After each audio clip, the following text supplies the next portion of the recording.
You are most welcome to another exciting review of Eat That Frog by Brian Tracy. And tonight we're going to look at the 1090 principle, one of the most important rules of personal effectiveness is the 1090 principle. And this rule says that the first 10% of time that you spend planning and organizing your work before you begin will save you as much as 90% of the time in getting the job done once you get started. So you really want to spend 10 minutes to plan your work, to organize yourself, so that you can save 90% that you would have probably wasted if you do not plan. You only have to try this rule once to prove it to yourself. I really hope that you're going to try the 1090 principle. When you plan each day in advance, you will find it much easier to get going and to keep going. The work will go faster and smoother than ever before. You will feel more important and competent. You will get more done faster than you thought possible. Eventually, you will become unstoppable. I actually started from the end because I wanted to lay that foundation. So in this chapter 2, we are learning to plan every day in advance. Before a day comes, you should plan what you'll be doing on that day the night before at the latest. You shouldn't wake up in the morning and that is when you're racking your brain. What am I going to do today? Where should I go today? What do I have on my schedule? No, you are not going to be productive that way. You are going to be so disorganized. You are going to be misplacing your priorities. You will leave important things behind and be doing things that are not important. You're going to leave urgent things behind and be doing things that are not urgent. Yes. So you need to learn to eat that frog. Everybody is now eating frog. Interesting. So plan every day in advance using the 1090 principle. Planning is bringing the future into the present so that you can do something about it now. Imagine you knowing what you're going to do tomorrow. That means the work for tomorrow is half done already. Your spirit is prepared for it. Your mind is energized for it. And you only need to get into action and you will see everything going smoothly. You have heard the old question, how do you eat an elephant? The answer is this: one bite at a time. You don't put the whole thing in your mouth, right? So how do you eat your biggest, ugliest frog? It's the same way. Break it down into specific step-by-step activities, and then you start on the first one. Eat your ugliest frog first, the one that you are most likely to procrastinate. That difficult task, that one that gives you sleepless nights, that one that makes you scared, that's the one that you should face first. All right, the very act of thinking and planning unlocks your mental powers, triggers your creativity, and increase your mental and physical energies. I find the whole of this book to be relatable. Particularly, I find this chapter to be relatable because I plan my day. Yes, I think on paper, right? Just like we learned yesterday. I think on paper, I plan my day. Even as I am seated here, I know what I am going to be doing tomorrow. I know if I do not plan, my day is going to be messed up and I will never get productive. I'm just going to sit at my desk and be thinking, what should I do? Okay, let me do this one. So it is something that I do. And I joined the author to say that it works. It works like magic. It improves your creativity, increases your creativity, right? Gives you that mental power, mental energy that you need to get things done and to get them done faster. Right. Conversely, Alec Mackenzie wrote, taking action without thinking things through is a prime source of problems. How do you just get on the field and then you just start doing things? Imagine that you want to start a business and you don't think things through. What are the things that can go wrong? How many staff members do I need? Where's the best place to pitch my office? And then you go ahead spending a lot of money to set up your business only for you to realize that you're in the wrong location. Right, only for you to realize that you're even in the wrong line of business or that what you're selling is a cake. So your ability to make good plans before you act is a measure of your overall competence. If you are a planner, I tell you, you are most likely to succeed. So plan, it will be easier for you to overcome procrastination because you already know what you want to do. It helps you to keep going. It helps you to get started. It helps you to eat your frog and then to keep going. There is this saying that if you fail to plan, then you are planning to fail. Yes, in fact, there are some plans that you have for 10 years ahead. There are some that you have for just tomorrow. There are some that you have for next month. Right, we're still going to get to that very quickly. Increase your return on energy. One of the top goals at work should be for you to get the highest possible return on your investment of mental, emotional, and physical energy. See it as an investment that involves money. You invest your money, you definitely want returns. Now, why is it that you invest your time, your energy, your emotions, and everything into a job, and then you don't get returns for it? Because it's just refuse to plan. Every day that you go to work and you put on your clothes to go to the office, it is an investment. It is even more than money that you can count. It is a big investment. And by the time you are closing from work, maybe at 4 p.m. or 5 p.m. or 6 p.m., whenever you close, you should be able to feel happy, to feel productive that yes, a day well spent. And this is one of the things that planning will help you to achieve. The good news is that every minute spent in planning saves you as many as 10 minutes in execution. It is a ratio of 1 to 10, just like the 10-90 principle. You spend 10 minutes planning and it saves you 90 minutes that you would have wasted. So it takes only about 10 to 12 minutes for you to plan out your day. But this small investment of time will save you up to 2 hours. That is 100 to 120 minutes in wasted time and diffused effort throughout the day. You may have heard of the 6P formula. It says proper prior planning prevents poor performance. If you are the type who go through the day without having any plan, you don't even put the plan in your head, you don't put it on paper, you don't put it anywhere, you just be like, let's see as it goes. That is one of the statements that I don't like hearing. I'm sorry to say. When somebody tells me, let's see as it goes, especially when it concerns something very important, I don't like it. I want you to give me a definite response. Which one is let's see as it goes, right? In some cases, it may be acceptable. But for me, in many cases, when it comes to important things, please, I don't want to see as it goes. Let's walk this thing through, right? Let's know where we are going. Not that we'll see as it goes. What if it doesn't go? Let us direct it so that it can go the way we want it to go. All right. So use the 6P formula. It says proper prior planning prevents poor performance. Right. When you consider how helpful planning can be in increasing your productivity and performance, it is amazing how few people practice it every single day. If you plan your day every day, please let me know in the comment section. Just say yes. If you plan your day every single day, say yes in the comment section.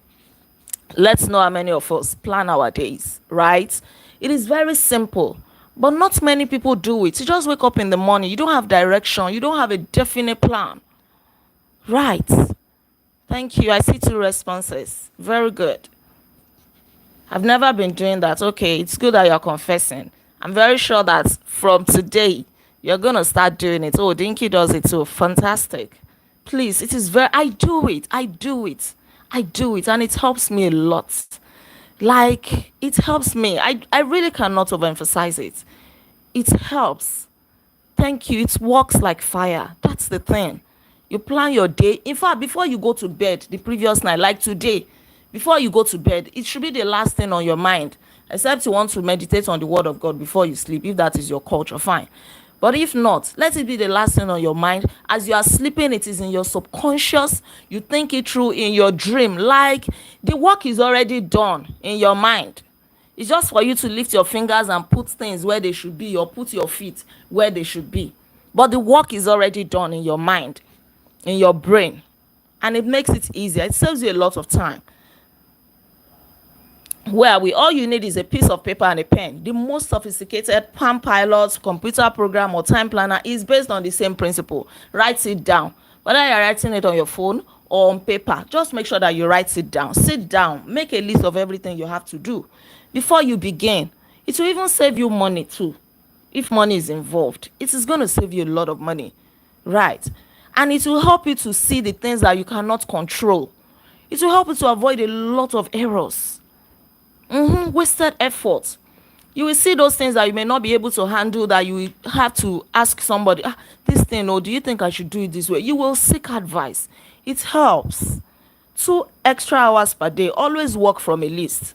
When something new comes up, add it to the list before you do it. You can increase your productivity and output by 25% if you are the type that plan from the first day that you begin work consistently from a list. So make your list the night before for the work day ahead, right? And everything that you do not accomplish on that particular day, move it to the next day. It should be the first set of items on your list for the next day.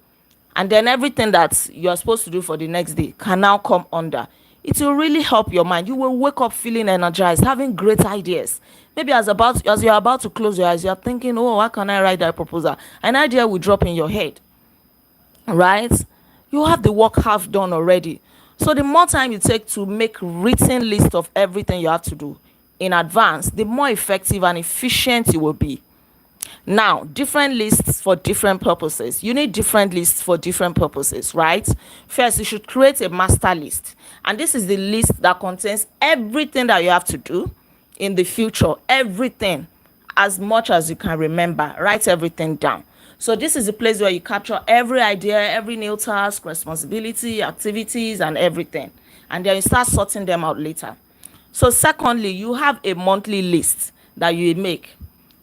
January is ending tomorrow. Now, latest by tomorrow, you should have your list for February. What are the things you want to accomplish in the month of February? You write everything down for the month ahead. Now, some of the things you write here may come from your master list. That's your monthly list. Then thirdly, we now have the weekly list. That is the plan for the entire week in advance. Maybe for you, you do it on Friday before you leave your office, or on Sunday while you are taking Sunday rest in the evening.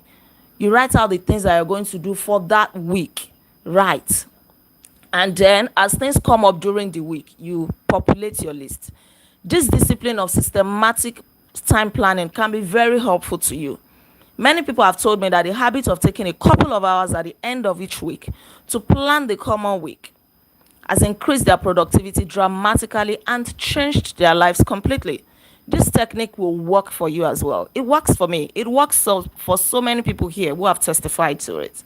So it's going to work for you if you are not doing it already. So finally, you now have your daily list. We've talked of the master list, the monthly list, the weekly list, and now your daily list. What are you doing the next day?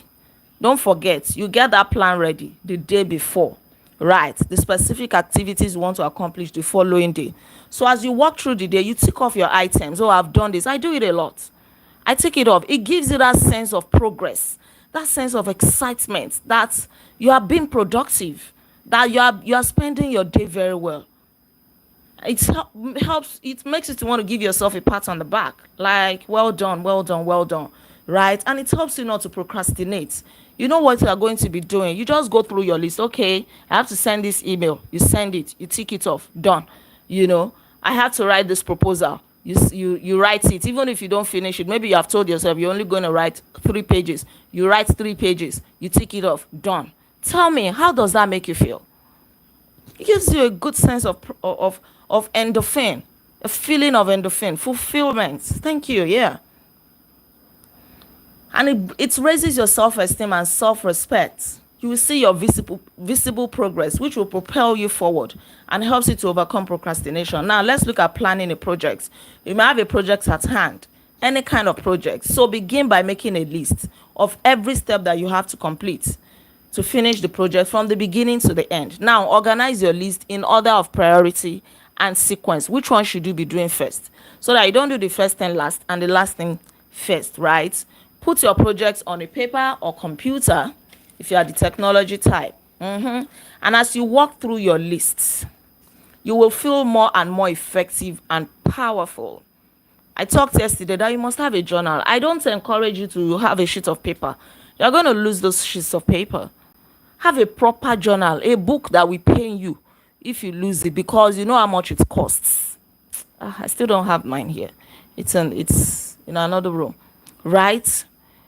Get a proper journal, a beautiful one, an expensive one, so that if you lose it, not that you go somewhere and then you mistakenly leave it behind and you are not bothered. So that you guard it jealously. It will always be in your bag. You can't afford to lose it. If you buy it for 10,000 naira, it's expensive. So you keep it well. But if you write on sheets of paper, before you know it, they'll be rumpled. You'll be looking for different sheets here and there. All right. So walk through your list. It will help you to be in control of your life. You will be naturally motivated to do even more. You will think better. You'll be more creative, right? It gives you a feeling of joy, of progress. It gives you a lot of energy, right? Don't forget the 10-90 principle, which says that the first 10% of time that you spend planning and organizing your work before you begin will save you as much as 90% of the time in getting the job done once you get started. All right. So plan, plan, plan. I am not a spontaneous person, so I like to plan, right? I'm not spontaneous at all. I like to know what I'm doing per time. If you want me to deliver a speech, tell me ahead. I don't want to come there and be blabbing what I'm supposed to say for 10 minutes. I'll now take 1 hour. No, I like to plan. Even if I don't write it down on paper, I'm mentally prepared. I'm thinking in my brain. My brain is working. But we're encouraged to write on paper. Think on paper, because your brain may fail you sometimes. You may forget. It may fly out. Right. Okay. Now we have a task to do, or two of them. Begin today, this night, to plan every day, week and month in advance. So take a notepad immediately after this review and make a list, or use your phone or your computer, whichever one. Make a list of everything you have to do in the next 24 hours. That means you are planning for tomorrow, tonight. Make a list of everything you do tomorrow and add to your list as new items come up. Make a list of all your projects, the big multitask jobs that are important to your future. Then the number 2 task, lay out each of your major goals, projects or tasks by priority. What is most important? And by sequence, what has to be done first? What comes second? What comes fourth? Start with the end in mind and work backward. Start with the reward as well in your mind, the benefit that you stand to gain. Is it promotion at work? Is it visibility? Is it more money in your bank account? Right. So think on paper. Always work from a list. You will be amazed at how much productive you become and how much easier it is to eat your frog. It has been officially established that frog is the new delicacy. So if you are not eating frog, you are missing. You'd better be eating your frog every day. Eat it anyhow you want. You can eat it fried, roasted, boiled, parboiled, grilled. If you are Yoruba like me, you can use it to do asun. Can use it to do peppered meat. It's the new delicacy. So my darling friend, eat your frog. Thank you so much for joining me for this review tonight. It's been an interesting one indeed. Please don't forget to like this video, share your comments with me in the comment section below, and please subscribe to this channel in case you're yet to subscribe. I remain Olaide Agbaje, also known as First Lady, and on this channel, I inspire you to live intentionally. I'm going to see you tomorrow as we review chapter 3 of Eat That Frog, which is titled, let me see, Apply the 80-20 rule to everything. We're learning another principle tomorrow. Until then, be intentional. Bye-bye. You're welcome, everybody.